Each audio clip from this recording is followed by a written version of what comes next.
1, 2, 3, 4, 5, 6, 7, 8.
Check, check, check. Mic check. 1, 2, 3. Check, check, check.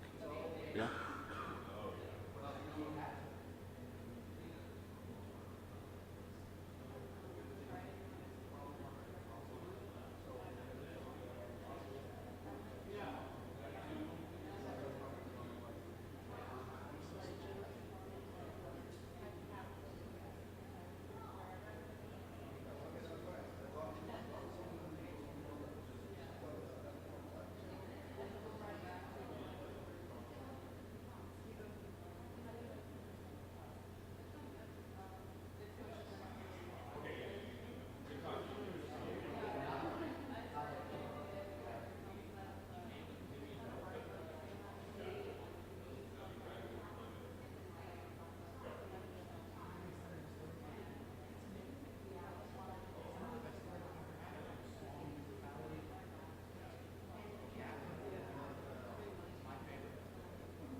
Good evening.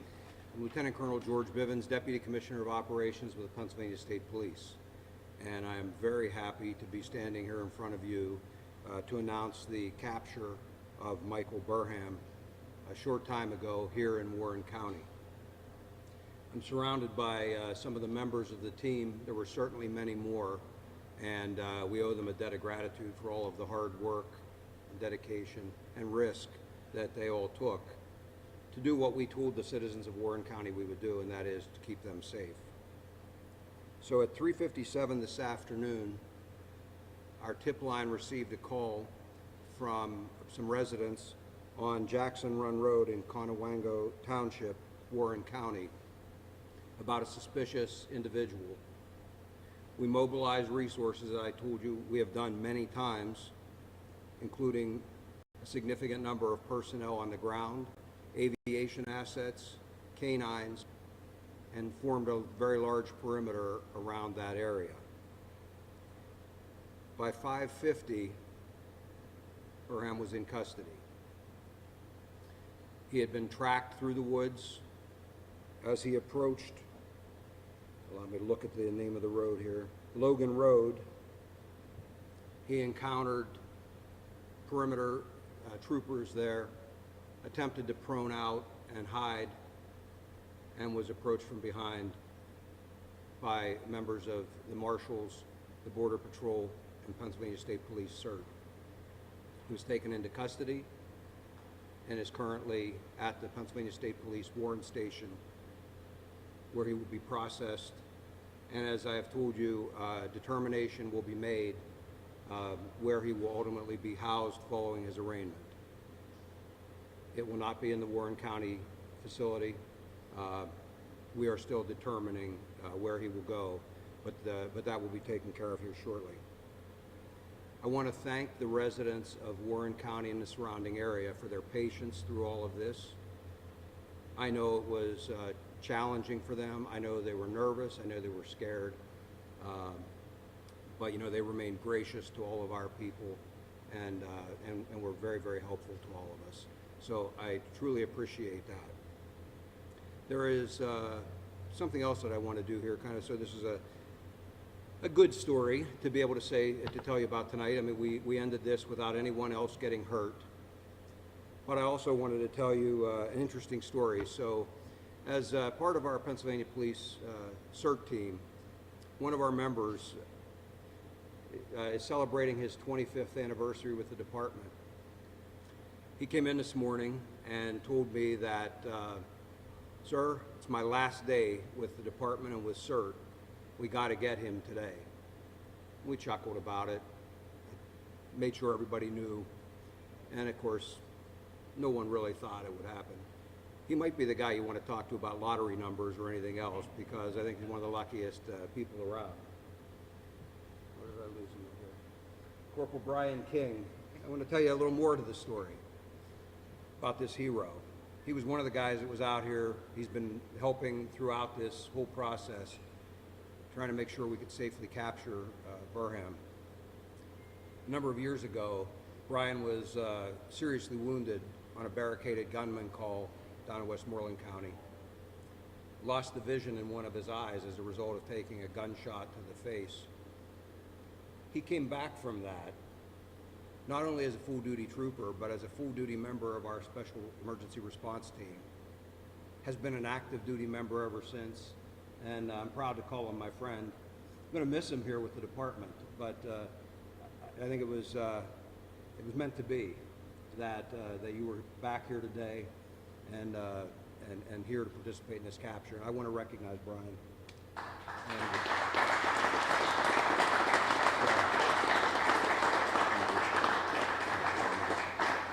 So what the Colonel is not explaining to you is the reason why I was able to do that was because of him. He's humble, he won't admit that, but that's the reason. So I want to recognize him. So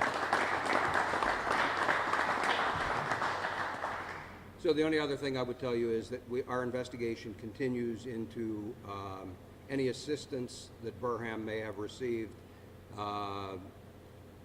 and discussions will occur in the future with the district attorney's office if we believe we have sufficient evidence to prosecute anyone.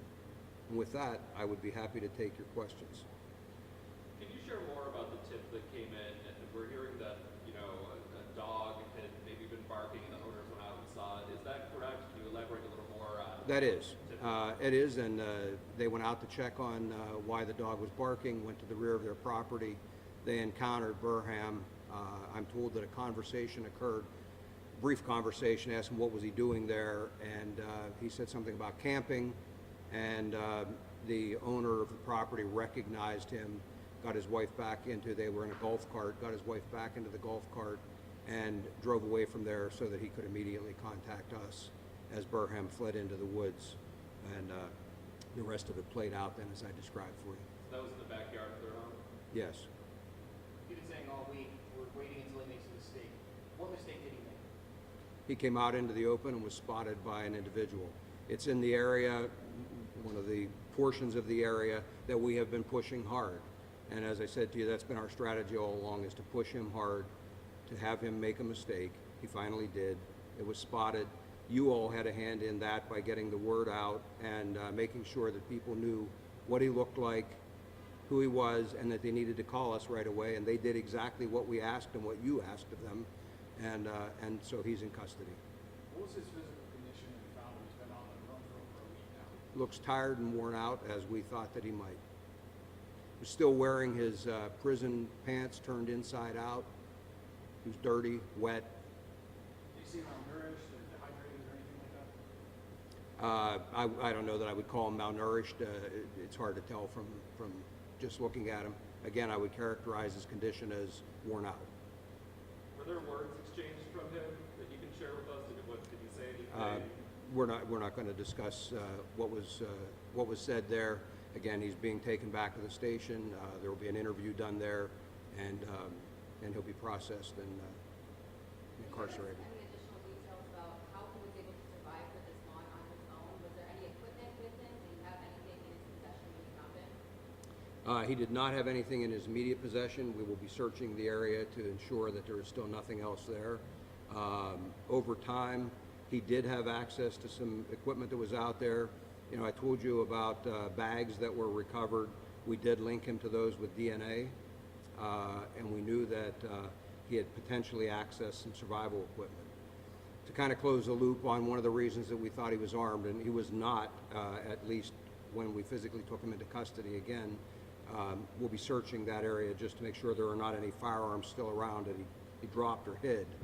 But there was ammunition of a couple of different calibers in those bags that we found. Not ammunition that would have fit a weapon that he used in the original kidnapping. And so that was one of the things that led us to be concerned that he may very well be armed. You said he approached the perimeter and then laid down and was captured then from behind. Had officers seen him and forced him to run towards that other side of the Oh, building yeah. at that point? Yes, he was being pursued by the officers along with canines. New York State Police had a bloodhound, and Customs and Border Patrol had a search and patrol dog immediately behind the bloodhound. And so, yes, he was being tracked and pushed by a line of tactical members. Did he attempt to resist or run away again after officers who had worked with him? No, he was taken into custody at gunpoint. Will he be arraigned on the escape charge tonight? Yes. Where will that be? I don't know. Do you have any idea on that? No, we'll have to let you know about that. Will he be facing any additional charges beyond the escape charge tonight or just that? That's to be determined yet. Do you still feel he was being helpful on the way? As I said, that'll be part of the ongoing investigation, and if we can prove that he was, there will be charges filed for that. Can you talk about the feeling among the search teams now that he's finally, in custody? What are you feeling after this almost 2-week search? It's a great relief.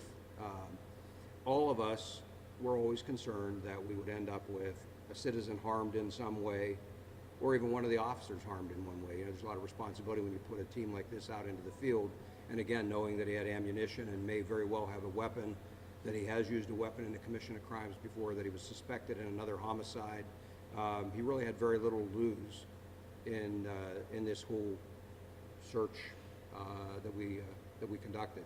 And so it would not have been a surprise to me if there had been a violent encounter at the end. And so you're always worried about things like that. So to not have that play out, it's a good day. Sir, now that he's in custody, can you tell us how many stockpiles there may have been and whether there were stockpiles near where he was ultimately found? There was not a stockpile in the immediate vicinity of where he was found, but we know that he was through the area where the stockpiles were. They were primarily south of Warren.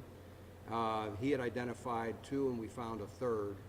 And I say he had identified, we had maps that were also in his bag that identified some locations that he had stashed things. Again, I thank you all for your help in getting the word out to the citizens, and we're just very happy that it's come to a conclusion in this way. Thank you.